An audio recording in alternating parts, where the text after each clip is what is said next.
Hey there, this is Patrick coming to you after a Stars 2 win over the New York Rangers. The Stars officially clinched home ice for the first round against the Minnesota Wild. And if they can get past the Wild slash Colorado in the second round, then they would have home ice against whoever comes out of those Pacific tilts, which I saw a note recently that said that the Pacific Division winner would have had less points than Calgary had last year. I think it was 96, and Calgary didn't make the playoffs last year. So the division leader wouldn't have made the playoffs last year. So essentially the whole Pacific Division, if I have that right, would have made the playoffs last year. Obviously, they got to let someone in, but it's a strange year for that division, and I'm really curious to see how it, shakes out, because I certainly wouldn't overlook Vegas or Edmonton at all for making it out of the West at all, just given that they have done so recently and still have largely the same pedigree of players. So, anyways, um, let's just jump right into it. Probably going to be a quicker one today. So, how should we be viewing this team? Well, I mean, look, they lost four straight, and then they got out of that losing streak with the win over Pittsburgh. But I mean, the loss to Philadelphia and then the loss to Boston was not great. And the narrative did start to turn a little bit of,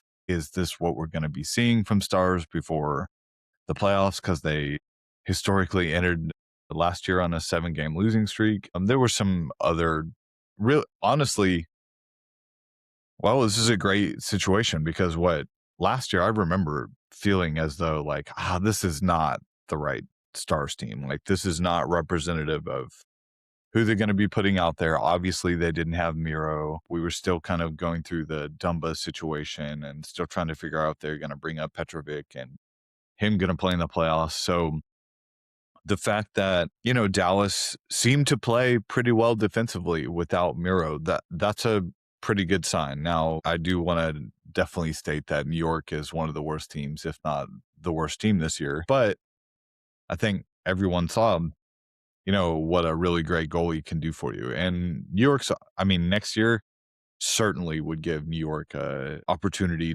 to get back in the playoffs, given, what we know Shesterkin can do. They obviously traded away Panarin, and they looked like a team that was missing some punch. That said, I mean, a really great goalie duel game. And since I have a habit of postponing these conversations, let's just get right into it. So honestly, I thought Andre played really well. I thought, it's 4 straight wins for him, and he's had 2 shutouts in that time, in those last 4 wins. So, this is what you want to see from Andre headed into the playoffs. He doesn't, if you listen to his interviews and hear how he's critiquing his own game, I think largely he knows that when he gets impatient and scrambling, much like any goalie, he's just not as good. So I think you've seen that patience from him lately. Noted, couple big glove saves, a couple good shoulder saves through traffic. I was impressed by, and it's easy to just look at the score and see the shutout, but it seems pretty clear to me that that New York really challenged Ottinger, and despite the low shot count, which, let me give you the final note on that, he made 22 saves. A lot of those were pretty good chances. I thought several, like I said, several key ones through traffic. A couple random breakdowns from Dallas defensively. We'll get back into the defense. I promise I'll follow through with that. I just wanted to talk about how Myers is setting in, and but yeah, Onger, I'm just really impressed with him, and this also kind of brings up what is a more natural conversation of, I'm not sure I addressed this on the last pod, but I'm still kind of taken aback by everyone's like legitimately now the conversation is for Minnesota. Should they play Wallstedt instead of Gustafson? And I know this has nothing to do with the New York game, but I mean, it seems like not just upset fans are considering this. It has been a split. I understand that. Let's look these notes up. I understand that, both players have been good this year, but I can't get over the fact that in every game that Minnesota played Dallas this year, they played Gustafson. Really, I feel like if they would have considered, now it's a long season and maybe they got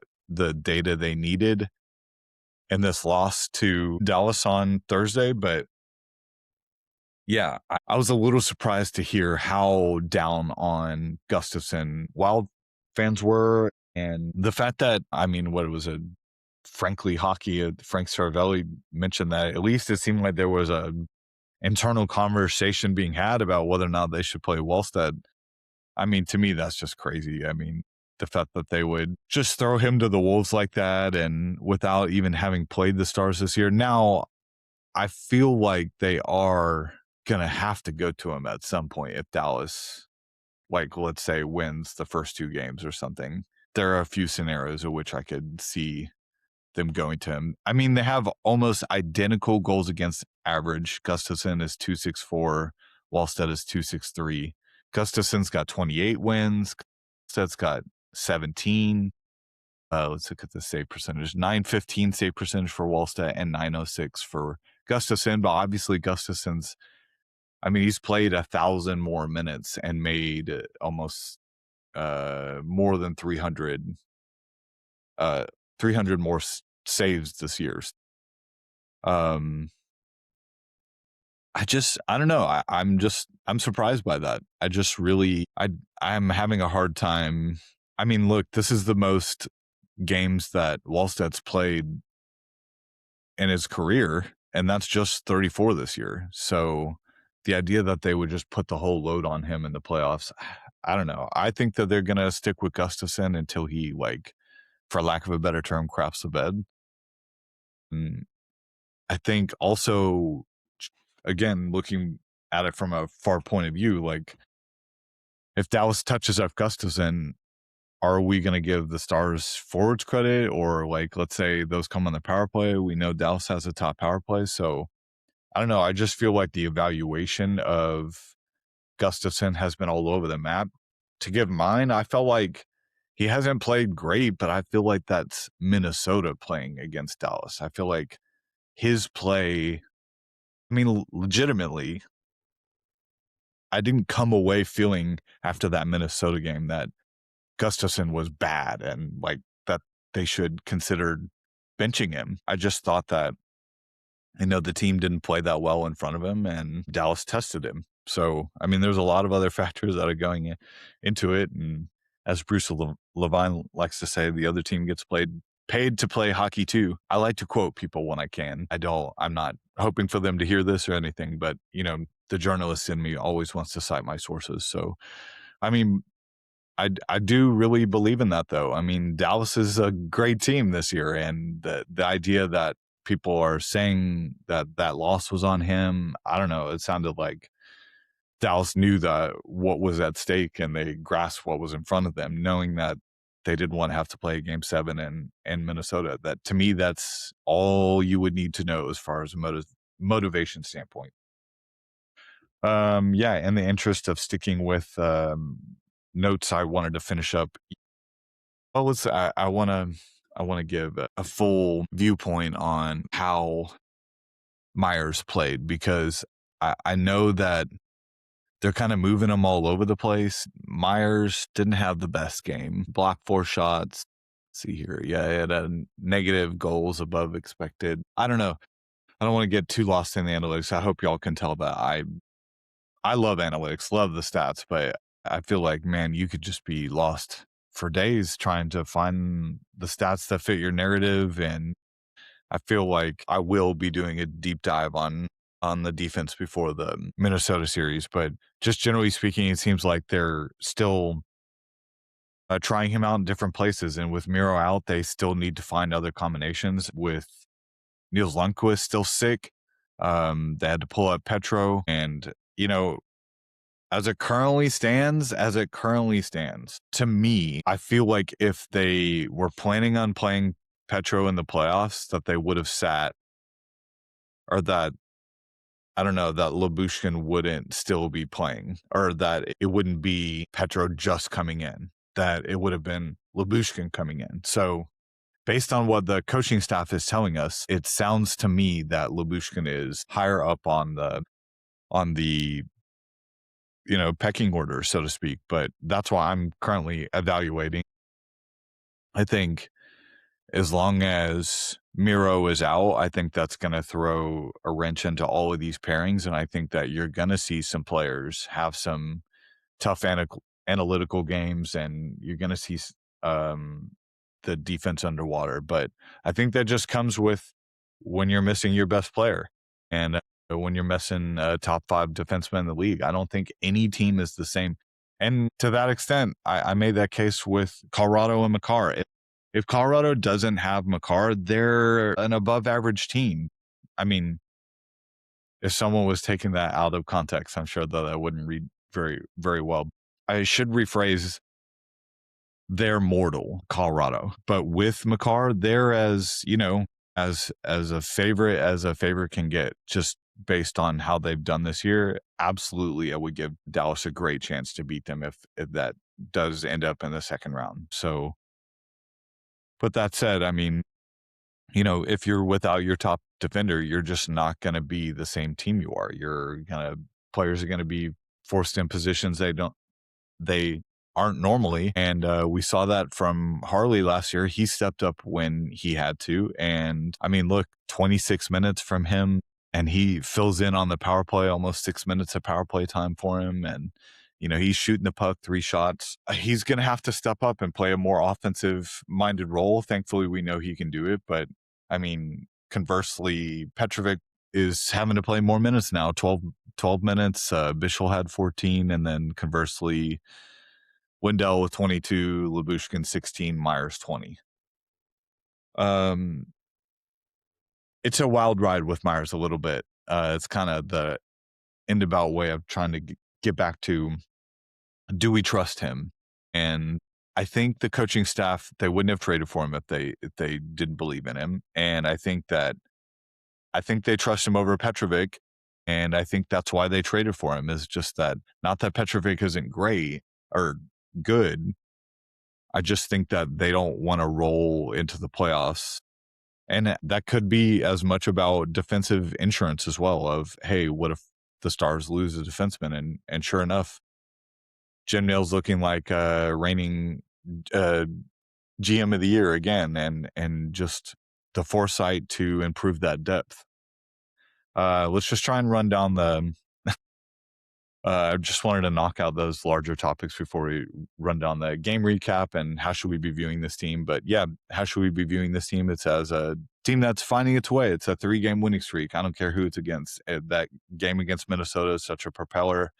They were down against Calgary. So, I mean, and yet another great third period performance from the Stars as well against New York. Like, I think I'd heard it was only the second time in 3 years that that Dallas entered the third period at home 0-0, and the other time was the game against Colorado, in which last Saturday. So it seems there have been some weird situations lately in which Dallas is going into the third period 0-0. But I mean, look, that's what I've been evaluating. 3 straight games, Dallas has been the better team in the third period. And that's what they're going to need. They're going to have these stinkers on the road where, especially like, imagine a game in Minnesota where they give up 2 goals or something and the crowd is going crazy. But how long can you stick with the game? And in this scenario, let's say Dallas was to eke out a 3-2 win in Minnesota. Well, it doesn't matter how you start in that game. People are only going to remember that Dallas won that game 3-2 and did so in comeback fashion. So, it's not how you start, it's how you finish, but it is going to be about those 60-minute games. And largely Dallas played pretty well for 60 minutes against New York. I mean, it was low event. Both teams don't have a ton to play for. the risk was dialed down. I would imagine that is just because we don't want anyone getting injured, obviously. But this is not a Western team. There was a lot of angst amongst the two teams, which I was a little surprised by, just given that they're East and West teams. So yeah, let's jump into the game recap, and then we'll just do a little bit of looking forward to playoffs and the next game coming up. So I mean, there wasn't a lot to write home in the first. Not a ton of shots, no goal scoring. Same for the second, but at least the second got cooking a little bit as far as the chances started to you know develop, and Duchesne had a breakaway. He tried to go 5-hole on Shesterkin, and Otter had to make several key saves late in the second period. A couple good glove saves, like I had mentioned, those saves through traffic, with guys standing right in front of him, and he's having to, lose sight of the puck as it's going in front of those people in front of the net. I was really impressed by his game and his concentration level. And Ottinger's not one to just like totally rack up shutouts, but man, he like I said, 2 in his last 4. Seems like he's headed in the right direction. So the third was, look, it was close. Either team could have grabbed hold of that, and Dallas is lucky they did. But I believe it was a Connor Sheary chance that Andre made shorthanded with his shoulder. I had noted just how nonchalant he made that look, and I think that goes back to his patience and positioning. And then Shesterkin's answering. He had that save in the slot after Duchesne kind of dangled, and then as I was taking notes, you could hear Razor use the same terminology. I'm sure I got it from him. But yeah, you could see Shesterkin telescope out and just kind of cover all that ice so quickly and really cut down Duchesne's shooting angle. Maybe give him another shake there. I'm not sure what you can do if you're Duchesne there, but when you see the goalie kind of coming out that fast and you don't have a ton to shoot at. So he made another big save as Rantanen set up Hughes cutting to the net, which incidentally Hughes got sent down, which means that either Bunting or Foxa will play in the next game. So against Toronto, which is a great sign, obviously. It seems like the Stars are going to need both of those players. So when that time comes and we get the kind of sense of who's available and who's not, I'll give like kind of my take about who I was surprised that maybe didn't make the playoff roster and so on, because I feel like there are going to be some guys that don't make the team or make that playoff roster that they're either going to need or that have had great ends to the regular season that it will be tough to see their like momentum stunted, so to speak. Um, just like Huru, I feel like is a player that comes to mind that I'm not entirely sure I don't think he's going to be on that playoff roster, but I feel like he's had a great last 10 game stretch. He's winning faceoffs. He's got a couple goals, and his grinding and forcing turnovers. And I feel like the bottom 6 has been playing really well lately. So, and as noted by Blackwell against Minnesota, look at what he did. That's just a great encapsulation. Especially based off that, I don't think we're going to see a situation in which Blackwell's not on the playoff roster. So finally, Stars open it up on the power play, as really it was just the holding call. I guess it was by Matthew Robertson, and on Blackwell. Kind of felt like there were, well, yes, there was the double minor that bled into it. I was like, looking at the box score here, I was like, I feel like there were more power plays in the third, but they didn't score on that one that carried over, but they did end up punching through on the last one. So, finally, I want to note that, this is back-to-back games in which Jason Robertson is coming through in the clutch. And especially against Minnesota, that's his only narrative he needs to break right now, is that people have been displeased by Robertson's performance in the playoffs. And if he can silence those critics this playoff run, like, I'm not sure really what else you're going to be able to say about him. The Stars are going to lock him up. So, I don't think it would be really this way, but unless he absolutely craps a bed and has like no points in the playoffs or something, and Dallas is so stuck on them him not performing in the playoffs. But I mean, if you've been watching how he's played this year, he seems like he's primed for. And that said, he's one of the Stars' best players. So are we going to be surprised if Minnesota decides to, attack him defensively and decides to lock him down and force like a Wyatt or a Miko to beat you? I mean, that's why Dallas is so great this year. Is they've got so many options that a Duchesne can beat you, a Jamie Benn can beat you. Like bring in Bunting, I expect him to, cause some havoc, draw penalties, and be a guy that's gonna bring an extra goal or two. So yeah, I mean, really great, similar goal as Wyatt's as far as against Minnesota.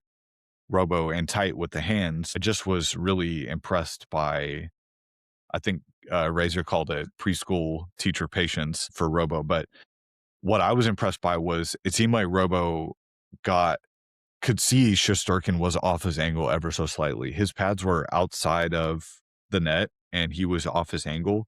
And so Robertson uses that big reach to get around him and dangles left and gets him to overcommit, much like Johnston did to Gustafson to force Minnesota to have to battle.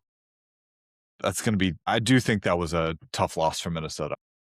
I want to go on record saying I do think that was a psychological edge that Dallas gained over Minnesota. So anyways, we'll go more into that later, but I mean, I'm just continuing to make saves, and then, Duchesne gets in another assist as his empty netter bid goes off the post right to Robo so he can get his 44th. And now that's both Wyatt and Robertson both have 44 on. Just what a great season by the Bing Bong Twins. Another shout out to Razor. I really want to make that a thing. The Bing Bong Twins is such a great nickname. I think let's just have a Bing Bong corner just for a second.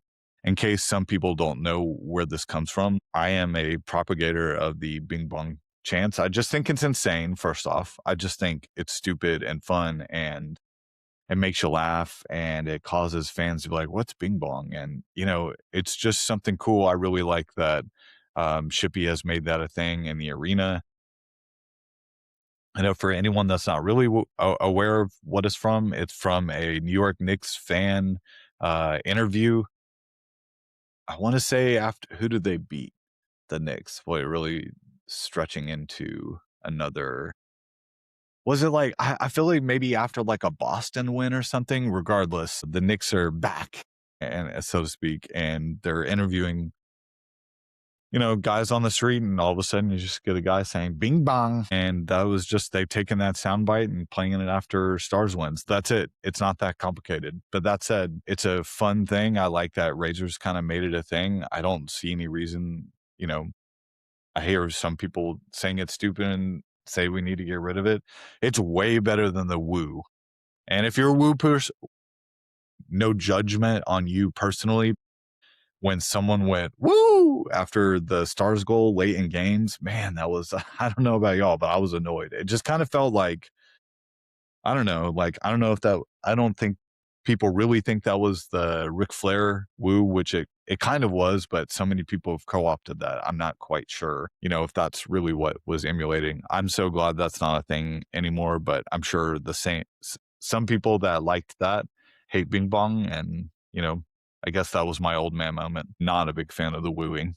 Especially, it just kind of feels like the wave at a game. Like, just watch the game. The wave kind of lets you know you're not really paying attention to the game. So that's why I'm not a big wave fan. Now, that said, like, the inner kid in me still loves the wave. I'm not anti-fun. I just think that if you're at a game and you start doing the wave, then maybe it's time to go home because you're not really watching the game. So that's just me. 3 stars. Robertson, number 1, Oettinger, number 2, and Shesterkin, number 3. I thought Shesterkin really played well, always gives his team a chance to win. Yeah, and then Dallas plays Toronto. No Matthews. We do have if that makes Robertson and Wyatt Johnston the Bing Bong Bros, does that make Nick Robertson a Bing Bong Bro? Can we get Nick Robertson on the Stars? Because that would really work. But yeah, I mean, Toronto's packed it in. That was tough injury for them. They've had a terrible season. Goaltending's been an issue for them. Obviously, they miss Marner this year. That must hurt to see if you're a Leafs fan to have to admit that, because Marner's going to the playoffs and Toronto is not. And then Dallas ends against Buffalo. So these games don't really matter anymore. It's just about getting players some ice time, and I wouldn't be surprised to see them sit like Miko or Duchesne or something one of these games and just give these older guys a little bit of a respite before the war starts next Saturday. So when it's official on when all of that is, I'll gonna try and do a preview pod that's a full pod dedicated to just Minnesota. I don't typically have time to do that, but given how quickly the playoff games will be coming, I definitely want to get something like that in. So Stars get a 2 win over the New York Rangers, and they will play at Toronto tomorrow, Monday. Thanks for tuning in. I don't want to be this guy, but I do want to continue doing this. I do it for fun, obviously, but it would mean a lot if you guys are watching this and you hit subscribe. And I don't know, in a couple years, maybe we'll, look back and feel as though this was the beginning of something. So that's how I'm viewing it. I hope in a couple years I'm still doing this and this is a thing. I know I'm going to be watching hockey in 2 years. So let's hope for a long Stars run and get to do some good playoff pods as well. So at Patrick Hayslip on Twitter, at Dallas Hockey Hangout at gmail.com if you want to start a combo. So thanks for tuning in. Catch you guys next time.